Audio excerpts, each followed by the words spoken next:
Hello class, कैसे हैं आप सभी लोग। आज हम डिस्कस करने जा रहे हैं क्लास 12 के मैथ क्लास को आगे की और कंटिन्यू कर रहे हैं और एक्सरसाइज 4.2 पे डिस्कस करेंगे आज हम। ठीक है, डिटर्मिनेंट्स की प्रॉपर्टीज़ हमने इंट्रोडक्शंस क्लास में पूरी कंप्लीट कर ली थी। तो क्लास 4.1 आई होप सबको समझ में आ गई होगी, और समझ में आ गई है तो थोड़ा सा आगे की ओर बढ़िएगा। और थोड़ा सा खेद है हमें, यानी कि दुख है कि हम 2 क्लासेस में मतलब 2 दिन अभी क्लास कंटिन्यू नहीं चला पाए थे। फिलहाल अब कंटिन्यू कर रहे हैं, अब हम और कोशिश कर रहे हैं ताकि आगे से आपको ऐसी छुट्टियाँ ना हो पाए। ठीक है, तो अब हम 4.2 की और आगे बढ़ रहे हैं, जिसमें लिखा हुआ है क्वेश्चन नंबर 1 की और NCERT की क्लास, ये NCERT का हम आगे की ओर बढ़ रहे हैं। हाँ, तो कह रहा है the using properties of the determinant की प्रॉपर्टी का इस्तेमाल कीजिएगा and the without expanding proof that, और एक्सपेंड नहीं करना है और विदाउट एक्सपेंडिंग ये प्रूफ कर देना है। देखिएगा क्लास, सबसे पहले आप ये चीज़ समझ लीजिए कि मैंने बताया था आपको कि डिटर्मिनेंट यानी कि जो डिटर्मिनेंट था हमारे पास में उसको हम सॉल्व कर सकते हैं, जबकि हमने मैट्रिक्स के बारे में आपको ऐसा नहीं बताया होगा कि हम मैट्रिक्स को सॉल्व कर सकते हैं। ठीक है, लेकिन डिटर्मिनेंट है तो डिटर्मिनेंट को तो क्लास हम सॉल्व कर सकते हैं। तो देखिएगा क्लास कैसे करते हैं, लेकिन उसने हमसे कंडीशन टर्मोलॉजी रख दी है कि टर्मोलॉजी ये है कि विदाउट एक्सपेंडिंग, कि आपको कंडीशन दे दी गई कि एक्सपेंड करना ही नहीं है और आपको सॉल्व भी करके दिखाना है। लेकिन मैंने प्रॉपर्टीज़ क्लास आपको बहुत अच्छे से समझाई थी, तो आई होप सबको समझ में आ भी गई होंगी। और क्लास जो भी इस वीडियो को नया देख रहा है वो पहले मेरा इंट्रोडक्शन क्लास ले लीजिएगा, उसके बाद इसको देखेगा। ठीक है, तो देखते हैं विदाउट एक्सपेंडिंग कैसे सॉल्व होगा। तो यहाँ पर हमारे पास लिखा हुआ है ये C1 C2 C3, या तो हमारे पास में 2 कॉलम बराबर हो जाएं तो 0 होगा। ये तो बताया हमने कि या तो 2 कॉलम या 2 रो क्या हो जाएं, इक्वल हो जाएं, तो हम कह सकते हैं कि वो 0 हो जाएगा। तो क्लास या तो 2 कॉलम को इक्वल बना लो या 2 रो को इक्वल बना लो। ठीक है कि नहीं। तो देखिएगा x प्लस a बाई, यानी कि पहली रो में x है, दूसरी में y है, तीसरी में z है, यानी कि सब अलग अलग है। ठीक है कि नहीं, हर एक एलिमेंट। अगर मैं कॉलम में बात करता हूँ तो इसमें x plus y plus z है, इसमें भी x plus y plus z है। तो यानी कि कॉलम में ऑपरेशन लगाना बिल्कुल ठीक रहेगा, जिससे कि हमारा आंसर आ जाए। तो क्लास हमने एक ऑपरेशन लगा दिया इसमें कि जो C3 है क्लास, उस C3 को आप C3 माइनस C2 लिख सकते हो कि नहीं। क्लास ऑपरेशन लगाने का तरीका ध्यान रखना कि जो C3 जो भी यहाँ पर लोगे आप, यानी R1 हो, R2 R3 हो, C1 C2 C3 हो, वही यहाँ पर होना चाहिए। ठीक है, आप ऐसे लिख सकते हैं कि C3 इज इक्वल टू, मतलब कि C3 tends to C2 minus C3, that is गलत ऑपरेशन, बिल्कुल गलत हो जाएगा। ठीक है, तो फिलहाल ध्यान रखना C3 माइनस C2। तो यहाँ पर C1 में कोई ऑपरेशन नहीं है और C2 में भी कोई ऑपरेशन नहीं है, बस आपने इसमें लगाया C3 में। तो देखिएगा इसमें से इसको माइनस करो, x plus a minus a से ये कैंसिल, कितना बचा x, यहाँ पर क्या बचेगा y, यहाँ पर क्या बचेगा z। तो क्लास हमने कह दिया C1 and C3 are equal, so value of determinant is 0। Clear है कि नहीं। यानी कि भाई 2 कॉलम हमारे इक्वल होगा, इस 2 कॉलम इक्वल होते हैं, हम कह सकते हैं डिटरमिनेंट की वैल्यू कितनी होगी, 0। तो left hand side is equal to है किसके, राइट हैंड साइड के, दैट इज हैंस प्रूव्ड। ठीक है, pause the video and note it down and continue next class.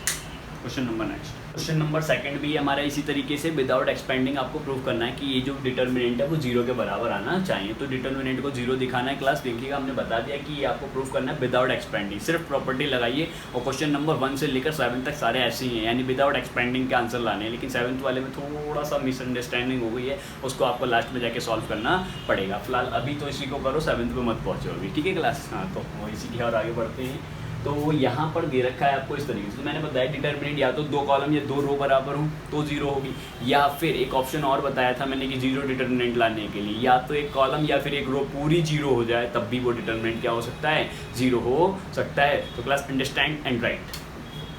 तो क्वेश्चन का सॉल्यूशन स्टार्ट करते हैं। तो देखिएगा क्लास में क्या ऑपरेशन लगाऊं इसके अंदर कि एक डिटर्मिनेंट का जो भी रो है या फिर एक कॉलम है वो क्या हो जाए, 0 हो जाए। तो क्लास देखेंगे कैसे होगा। मैंने कह दिया कि भाई R1 में एक ऑपरेशन लगा दीजिए, R1 में एक ऑपरेशन लगा दीजिए। देखिए क्लास में जितने भी ऑपरेशन लिखे होंगे ना पहले मैट्रिक्स में, वह भी और यहाँ पर भी, तो देख लेना कभी यहाँ पर मैं अलग अलग नहीं लिखूँगा। ठीक है, तो आप ध्यान रखना और पीछे नोट कर लेना इस चीज़ को। R2 एंड R3, R1 में तीनों को प्लस कर दिया जाता है। तो हमने कहा क्लास ठीक है प्लस कर देते हैं, कोई दिक्कत नहीं है। तो क्लास में पूरा लिख करके बता रहा हूँ, बाकी आप लोग समझ जाना। ठीक है, सी माइनस ए। अब ये बी माइनस सी प्लस सी माइनस ए, देखो इसमें ये प्लस करा और ये भी प्लस करा, तीनों प्लस करके यहाँ लिख दिए, इसमें भी तीनों प्लस करके यहाँ लिखो, प्लस ए माइनस बी।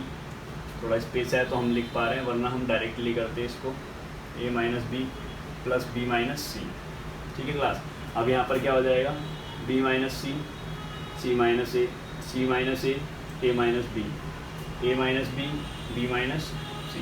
ठीक है यहाँ तक। अब यहाँ पर देखिए क्लास, प्लस माइनस सब कैंसिल, यहाँ पर भी सब कैंसिल हो जाएंगे, यहाँ पर भी ये सब कैंसिल हो जाएंगे। दैट्स वाई दिस वन 0 0 0, बाकी को सिमिलर उतार देंगे आपकी सारे एलिमेंट। चलो बुरा मत मानना, लिख दे रहे हैं इसीलिए, कभी आप लोग बुरा माने। तो ये आ गया हमारे पास सी minus A minus B, A minus B minus सी। लिख देंगे R1 is all element of R1 are 0, so the value of determinant is 0। तो यानी कि लेफ्ट हैंड साइड बराबर है किसकी, राइट हैंड साइड के। That's why hands proof. Clear है कि नहीं class? Pause the video and note it. Question number 3 है हमारे पास। क्वेश्चन नंबर 3 आपके सामने है, ये भी आपको विदाउट एक्सपेंडिंग सॉल्व करना है। ठीक है, 0 ला के दिखाना है। तो हमने बता रखा है या तो पूरे एक कॉलम या फिर एक रो 0 हो जाए, या फिर यहाँ पर 2 कॉलम या 2 रो इक्वल हो जाए। तो यहाँ पर हमें चेक करना है। तो क्लास देखिएगा, आपको बनाना है एक कॉलम एक रो। ठीक है, अब यहाँ पर ऑपरेशंस किस तरीके से लगाया जाए, तो क्लास देखिएगा, ये नंबर हैं बड़े। ठीक है, तो किसी का मल्टीपल लेने के बाद में इसको प्लस कर लिया जाए, या फिर इनके मल्टीपल करो इनको प्लस। तो यहाँ पर अगर आप मल्टीपल करते हो इनके, तो ज़्यादा बड़े नंबर लेने पड़ेंगे। तो यानी क्लास में सीधे से एक ऑपरेशन लिख रहा हूँ, ध्यान से देखिएगा कि C1 इज इक्वल टू, अगर मैं इसको कर देता हूँ 9C1, यानी C1 को 9 से मल्टीप्लाई, प्लस गलत हो गया है, C2 में ऑपरेशन लगाइए। C2 को हमने लिखा 9 इंटू C2 प्लस C1, यानी कि C2 को अगर 9 से मल्टीप्लाई करके C1 प्लस करते हैं तो 7 9 63 प्लस 2 कितना हो गया 65, जो कि इसकी तरह है। वैसे इसको चेक करो, 9 8 72 प्लस 3 कितना हो जाएगा 75। ऐसे ही इसमें प्लस करो, 9 8 9 9 81 प्लस 5 86। दिख रहा होगा आपको कि जो C2 है वो C3 बन जाएगा। ठीक है, तो यहाँ पर ऑपरेशन हमने लिखा है बिल्कुल सुटेबल। तो 7 इसको तो हो जाएगा कितना 65 75 एंड 86। बाकी लैंग्वेज आप लोग आई होप लिख सकते हैं कि C1 C2 and C3 are equal, that's why determinant is 0। Pause the video and note it down. Class question number 4 की ओर आगे बढ़ते हैं। कह रहा है कि इसको सॉल्व कीजिएगा और 0 के बराबर ला के दिखाइए। तो क्लास हम आगे बढ़ते हैं और देखते हैं कि कैसे होगा। इसमें भी आपको ऑपरेशन लगाने हैं। ठीक है, ऑपरेशन लगाएंगे, आप देखिएगा खुद थोड़ा थोड़ा कोशिश करेगा कि अगर मैं C2 में, स्केच को भी क्या होगा, C2 के अंदर एक ऑपरेशन लगाया गया कि C2 प्लस C3 कीजिएगा 1 1 1। इसमें BC AB प्लस AC, यानी कि दोनों को एक्सपेंड कर लिया है हमने, हैंड टू हैंड मल्टीप्लाई कर लिए। यहाँ पर हो गया CA AC, लिखो इसको भी AC BC plus AB, AB AC plus BC। ये बाकी का तो ऐसे रहने दो। तो BC plus A C A plus B, that's why 1। यहाँ पर देखिएगा ये आपको इक्वल दिख रहे होंगे, लिखेंगे AB plus BC plus CA taking common from C2 से ये कॉमन ले लीजिएगा क्लास। तो कॉमन लेंगे आप AB plus BC plus CA, ये कॉमन आने के बाद 1 1 1, ये भी कितना हो गया 1 1 1। बाकी इन सबको इसी तरीके से उतार देना, C3 यहाँ पर उतार देना। फिर आप देख रहे हैं क्या कि C1 C2 बराबर है, that's why determinant is 0। Language लिखिएगा, pause the video and note it down. देखिएगा क्लास क्वेश्चन नंबर 5 यहाँ पर लिखा हुआ है कि लेफ्ट से राइट को प्रूफ करना है विदाउट एनी एक्सपेंशन। ठीक है, एक्सपेंशन करना नहीं है और आपको सॉल्व करना है। तो क्लास सी देखेंगे इसमें भी ऑपरेशन लगेंगे। तो लेफ्ट हैंड साइड लेते हैं, लेफ्ट हैंड से राइट हैंड लाके दिखाते हैं। Left hand side B plus C Y plus Z. ठीक है, थोड़ा सा छोटा लिखना पड़ेगा मुझे, क्वेश्चन थोड़ा लेंथी है ये। हाँ, और वेरी वेरी इंपॉर्टेंट भी है, ये भी ध्यान रखना। तो Z plus X and X plus Y. तो हमने लेफ्ट हैंड साइड ले लिया। और लेफ्ट हैंड साइड में क्लास करना क्या है आपको, इसमें एक प्रॉपर्टी लिखवाई थी कि हमने इसको एक डिटर्मिनेंट को सम की फॉर्म में लिख सकते हैं, 2 डिटर्मिनेंट। तो 2 डिटर्मिनेंट सम्स करना है, लेकिन R1 के अबाउट, वो R3 के अबाउट करेंगे। दिखा देता हूँ मैं, क्योंकि सबके अबाउट तो खोलेंगे तो बहुत सारे बन जाएंगे, इसीलिए सिर्फ और सिर्फ R3 के अबाउट आप एक्सपेंशन कर रहे हैं इसका। तो सिर्फ A वाला टर्म्स, P वाला टर्म्स और X वाला टर्म्स। ठीक है, अब जो बाकी के नेक्स्ट टर्म्स हैं इसके B, Q और Y, वो दूसरी टर्म्स में लिख दिए जाएंगे। और बाकी ऊपर वाले एलिमेंट यही रहेंगे। प्रॉपर्टी नंबर 7 हमारी यही थी। और B प्लस सी Q प्लस R थोड़ा सा छोटा करा जा रहा है, तो हाई रिजोल्यूशन पावर से चेक करना, ठीक है कि नहीं। हाँ, कभी फिर बोलो कि भैया छोटा हो गया, दिख नहीं रहा है, तो ध्यान से ज़रा काम करेंगे। तो हाई रिजोल्यूशंस, हाँ, तो हमने इसको मान लिया कि ये डिटर्मिनेंट डेल्टा 1 है और ये डिटर्मिनेंट डेल्टा 2 है। तो डेल्टा 1 डेल्टा 2 करके सॉल्व करते हैं क्लास आगे की ओर। तो डेल्टा 1 ये दे रखा है हमें, इसमें हैंड टू हैंड ऑपरेशन लगाओ। डेल्टा 1 में हैंड टू हैंड ऑपरेशन, क्योंकि लिखने की इतनी स्पेस नहीं है। देखिएगा ABC तो लाना है ना हमें, ABC दिख रहा है, हाँ, तो लाना है हमें ABC, तो लाते हैं। इसमें से इसको माइनस कर दें। हमने कहा कि R2 is equal to R2 minus R3। ठीक है, इसमें से इसको माइनस करते हैं। तो भाई R3 में ही तो R2 में ही तो ऑपरेशन है, लेकिन R1 में कोई ऑपरेशन नहीं है, तो उसे ऐसे लिखो। इसमें इसको माइनस करोगे C, इससे इसको माइनस करोगे R, इससे इसको माइनस करोगे Z। यहाँ बचा A P X। क्लियर है क्लास। यहाँ पर देखिएगा, एक सॉल्व कर रहा हूँ मैं, अगला वाला तुम खुद ही करना। ठीक है, मैं इसमें एक में ऑपरेशन लगा रहा हूँ। ऐसी R3 में मत लगाइए, अब R1 में लगाइए। R1 is equal to R1 minus R2। भाई देखिएगा, इसमें इसको माइनस कर दें। मैं यहाँ लिख रहा हूँ इसको, ठीक है, कंफ्यूज मत होना, और कोई भी प्रॉब्लम हो पता कर लेना इसमें से। तो यहाँ हो जाएगा B C A। देखो इसमें C से C, R से R कैंसिल, Z से Z कैंसिल हो जाएगा। B Q Y R Z T X, that is. अब देखिएगा सुटेबल अरेंजमेंट कर लीजिएगा इनका, इसके अकॉर्डिंग लिखेंगे। -1 का स्क्वायर कर दिया हमने, क्योंकि 2 बार एक्सचेंज लगेगा कि इसको यहाँ लिखेंगे, इसको यहाँ, फिर बाद में इसको यहाँ और इसको यहाँ। तो इस तरीके से 2 ऑपरेशन हो जाएंगे। -1 का स्क्वायर, दैट्स वाई प्लस का हो जाएगा।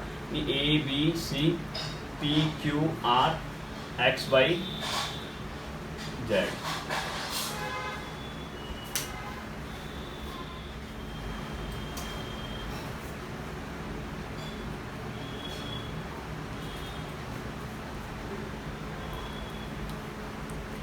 हाँ, तो क्लास यहाँ पर हमने सुटेबल अरेंजमेंट के अकॉर्डिंग इसको ले आए हैं। ठीक है, जब ये आ गया तो -1 का स्क्वायर तो प्लस का ही होगा, इसको मान लेना। फिर डेल्टा 1 की वैल्यू निकल आई ना आपके पास, दैट इज द डेल्टा 1 की वैल्यू ये आ गई। सिमिलर आपको ऐसे सॉल्व कर लेना है। कर लेंगे कि नहीं क्लास? तो बिल्कुल ऐसे ही सॉल्व करना है, ऐसे ऑपरेशन लगाना है। इसमें से पहले किसे माइनस करोगे, पहले B कैंसिल करना है आपको, इसमें से माइनस कर लेना पहले, ठीक है कि नहीं। यानी कि R1 में से R3 को माइनस कर लेना, जो भी आएगा फिर उसके बाद में इसके साथ में ऑपरेशन लगा देना, ये भी आ जाएगा। ठीक है, जब आ जाए तो इनको भी 2 बार एक्सचेंज करना पड़ेगा। -1 का स्क्वायर हो जाएगा, इसलिए इन इसको सेम होने की वजह से दोनों प्लस हो जाएंगे। 1 और 1 कितने हो जाते हैं, फिर 2 हो जाते हैं। Pause the video and note it down. हाँ, तो क्लास क्वेश्चन नंबर 6 की और आगे बढ़ते हैं। और हमने ऑपरेशन लिखा है इसमें, मतलब इसको भी 0 ला के दिखाना विदाउट एक्सपेंडिंग। तो क्लास देखेंगे इसमें ऑपरेशन किस तरीके से लगाएं। या तो 2 कॉलम बराबर लाओ, तो ये 2 रो को इक्वल लेकर के आओ और सॉल्व करके 0 लाकर दिखाइए। तो देखिएगा क्लास क्या लगाएं इसके अंदर, कि हमने कहा R1 में C से मल्टीप्लाई करते हैं। ठीक है, जब किसी भी चीज़ से मल्टीप्लाई करोगे तो फिर डिवाइड भी करना पड़ेगा। AC माइनस BC, भाई R1 में ऑपरेशन है तो R1 में ही लगेगा, बाकी किसी में नहीं लगेगा। ठीक है, अब देखिएगा अगर मैं इसको भी किससे मल्टीप्लाई कर दूँ, AB से, तो शायद ही कुछ चेंज हो जाए। कुछ ऑप्शन नहीं बच रहा अभी, चलो कुछ नहीं, इसको B से मल्टीप्लाई करते हैं, देखते हैं। कि R1 is equal to R1 minus BR2, ठीक है। इसको इससे मल्टीप्लाई करके माइनस कर रहे हैं 1/c, तो ज़ीरो कैसे हो जाएगा, R1 की जगह तो ज़ीरो हो गया, माइनस क्या हो जाएगा प्लस AB, यानी कि यहाँ आ गया AB। ध्यान से देख लो इसमें और इसमें ऑपरेशन लगा करके, AC माइनस ज़ीरो तो वही AC रहेगा, ये तो माइनस का BC, और माइनस एक फॉर्मूले में भी आ गया हमारे पास, ये माइनस का और ये माइनस की वजह से क्या हो जाएगा प्लस हो जाएगा, ये भी BC से BC कैंसिल, कितना हो गया 0, minus A B 0 C G minus का C 0। अब यहाँ पर जरा इसमें से क्या कॉमन आ रहा है, taking common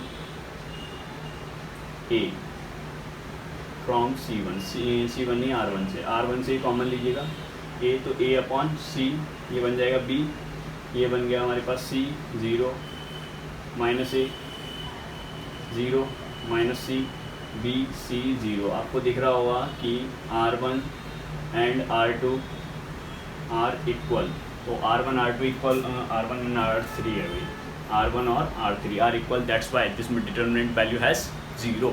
pause the video and note it down in class. इसके क्वेश्चंस को आगे की और कंटिन्यू कीजिएगा, और जो भी क्वेश्चंस नहीं होते हैं वो कमेंट बॉक्स में कमेंट करना, और आगे की क्लास को नेक्स्ट क्लास में कंटिन्यू करेंगे, यानी कल। ओके, और जिसने भी हमारे चैनल को अभी तक सब्सक्राइब नहीं किया है तो कृपया करके हमारे चैनल को सब्सक्राइब करें, और हमारे वीडियो को अपने सभी फ्रेंड्स को ज़्यादा से ज़्यादा शेयर करें, और हमें मोटिवेशंस देने की पूरी कोशिश करें, ताकि हम आपके क्लास को better and better than compare to previous कर सकें। धन्यवाद।